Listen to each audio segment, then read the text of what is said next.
اعوذ باللہ من الشیطان الرجیم بسم اللہ الرحمن الرحیم سیقول السفہاء اب کہیں گے یا جلد کہیں گے بیوقوف من الناسی لوگوں میں سے ماں کس نے واللہم انہیں پھیر دیا یعنی مسلمانوں کو ان قبلاتہم اللاتی ان کے قبلے سے وہ جو کانوں تھے علیہا جس پر قل فرما دیجئے للہ المشرق اللہ کے لیے ہے مشرق والمغرب اور مغرب یہدی وہ ہدایت دیتا ہے من یشاء جس کو چاہتا ہے الی طرف صراط مستقیم سیدھے راستے کی۔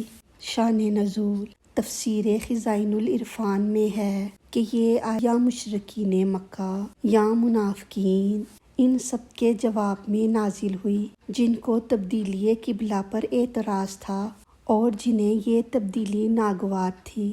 تفسیر سیقولو جلد کہیں گے بیوقوف، یہ ایک غیبی خبر ہے۔ فرمایا کہ اے نبی صلی اللہ علیہ وآلہ وسلم ہم آپ کی مرضی کے موافق قبلہ تبدیل تو کر دیں گے، لیکن خیال رہے کہ کفار اس پر اعتراض کریں گے۔ السفہاء جس کے معنی ہیں بیوقوف یا عقل کا ہلکا ہونا، یہاں یا تو منافقین مراد ہیں کہ قرآن کریم نے انہیں سفہاء فرمایا اور مشرکین کیونکہ یہ دین ابراہیمی سے دور ہیں اور جو اس سے دور ہو وہ بیوقوف ہے، یعنی سارے کفار یہ اعتراض نہ کریں گے۔ نبی آخر الزماں کی پہچان توریت میں یہ بیان کی گئی ہے کہ وہ صاحب قبلتین ہیں، لہٰذا اعتراض کرنے والے ہی بے عقل ہیں جو صرف ظاہری صورت میں من الناسی یعنی انسانوں میں سے ہیں، ورنہ بے عقلی اور بے وقوفی میں جانوروں سے بھی بدتر ہیں۔ ما ولاہم عن قبلتہم یا تو حیرت سے یا دل لگی کرتے ہوئے اعتراض کر رہے ہیں کہ ان مسلمانوں کو کس چیز نے پھیر دیا ہے ان کے اس قبلے سے جس پر وہ اب تک تھے۔ قبلہ کے معنی ہیں سامنے کی چیز۔ قبلے کو قبلہ اسی لیے کہتے ہیں کہ وہ نمازی کے سامنے ہوتا ہے۔ قبلے کی اضافت مسلمانوں کی طرف اس لیے ہے کہ شب معراج میں جب نماز فرض ہوئی تو بیت المقدس ہی قبلہ مقرر ہوا۔ معراج کے بعد جب تک حضور صلی اللہ علیہ وآلہ وسلم کا قیام مکہ مکرمہ میں رہا، بیت المقدس کی طرف ہی نماز ہوتی رہی، مگر کعبہ معظمہ کو سامنے لے کر یعنی بیت المقدس کی طرف اس طرح منہ کرتے کہ کعبہ معظمہ بھی سامنے آ جاتا۔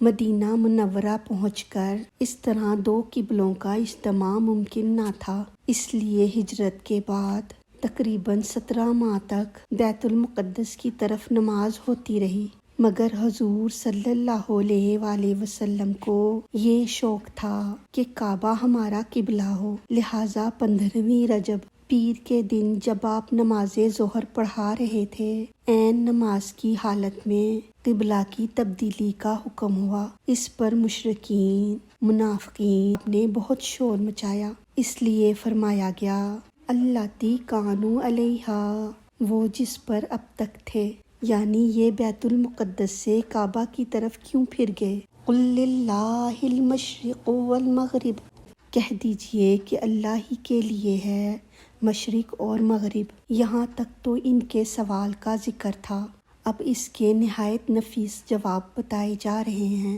فرمایا قل کہہ دیجئے کہ اے نبی صلی اللہ علیہ وآلہ وسلم یا اے قرآن پڑھنے والے، جب بھی یہ اعتراض کیا جائے تو کہہ دینا کہ ہم کسی تعصب یا کسی جانبداری کی وجہ سے نہیں پھرے، بلکہ صرف اللہ کے لیے کہ للہ المشرق والمغرب ہماری عبادت اللہ ہی کے لیے ہے، مشرق اور مغرب سارا جہاں اسی کا ہے، وہ جس جگہ کو چاہے ہمارا قبلہ بنا دے اور جس قبلے کو چاہے موقوف کر دے۔ اس نے چاہا کہ ایک اللہ کے بندے، ایک نبی کے امتی ایک ہی قبلے کی طرف نماز پڑھیں تاکہ ظاہری اتفاق سے دلی اور روحانی اتفاق بھی پیدا ہو۔ یہدی من یشاء الی صراط مستقیم، وہ ہدایت دیتا ہے سیدھے راستے کی جسے چاہتا ہے، یعنی وہ جس کو چاہتا ہے دور کے ٹیڑھے راستوں سے اپنی طرف بلاتا ہے، اور جس کو چاہتا ہے براہ راست قریبی راستے کی ہدایت دے دیتا ہے۔ اللہ تعالی ہمیں بھی ان خوش نصیب بندوں میں شامل فرمائے، آمین۔ اب اس آیت کا خلاصہ اس طرح ہے، عبادات میں بدنی عبادت سب سے افضل ہے، اور بدنی عبادات میں نماز، اور نماز میں سجدہ سب سے اعلیٰ ہے، جیسا کہ قرآنی آیات سے ثابت ہے۔ قیامت کے دن کوئی عبادت نہ ہوگی مگر رب کے جمال کا مشاہدہ کر کے سجدہ سب مسلمان کریں گے۔ بقیہ عبادات ہر وقت، ہر جگہ، ہر طرح ہو سکتی ہیں، مگر نماز و سجدہ کے لیے جگہ اور وقت مقرر ہے۔ روزہ، جہاد اور حج میں قبلہ رو ہونا ضروری نہیں، مگر نماز میں قبلہ رو ہونا لازم ہے۔ تمام انبیاء کا قبلہ ایک ہی رہا، مگر اسلام میں 2 قبلے ہوئے کہ ہجرت سے پہلے اسلام کا قبلہ بیت المقدس تھا، جس پر مشرکین مکہ کو اعتراض تھا کہ یہ اپنے کو ابراہیمی کہتے ہیں مگر قبلہ میں ان کی مخالفت کرتے ہیں۔ ہجرت کے بعد 17 ماہ تک تو وہی قبلہ رہے۔ حضور صلی اللہ علیہ وآلہ وسلم کی تمنا تھی کہ کعبہ ہمارا قبلہ ہو۔ رب نے حضور کی مرضی کے موافق تبدیلی فرمائی، اور ان مشرکین اور یہود و نصارہ کے جواب میں ارشاد فرمایا کہ نہ ہم متعصب ہیں، نہ خوش آمدی، نہ قوم پرست، اور نہ یہود و عیسائیوں کی طرح پورب پچھم کے پجاری، کہ یہودیوں نے تو مغربی جانب کو قبلہ بنایا کہ موسیٰ علیہ السلام کو وحی مغربی جانب میں آئی، اور عیسائیوں نے اس خیال پر مشرق کو قبلہ اختیار کیا کہ حضرت مریم پر مشرقی حصے میں جبریل علیہ السلام عیسیٰ علیہ السلام کی خوشخبری لائے۔ مگر ہم تو اس خالق و مالک کے عابد ہیں، اور ہماری نظر تو بس اس پر ہے کہ سب کچھ اس رب کا ہے، اور اسی کو راضی کرنا مقصود ہے۔ وہ جس طرف چاہے سجدہ کرائے، یہی راہ مستقیم ہے، اور رب جسے چاہتا ہے سیدھی راہ دکھاتا ہے، کیونکہ ہدایت اپنی رائے سے نہیں بلکہ رب کے کرم سے ملتی ہے۔ اللہ تعالی ہم سب کو ہدایت کا نور نصیب فرما کر اپنے نیک بندوں میں شامل فرمائے، آمین۔ اللہ تعالی ہماری غلطیوں کو معاف فرما کر ہمارا پڑھنا سننا اپنی بارگاہ میں قبول فرمائے، ہمیں دین و دنیا کی تمام نعمتیں عطا فرمائے، اور ہمیں عمل کی توفیق عطا فرمائے، آمین یا رب العالمین۔ وما علینا الا البلاغ المبین۔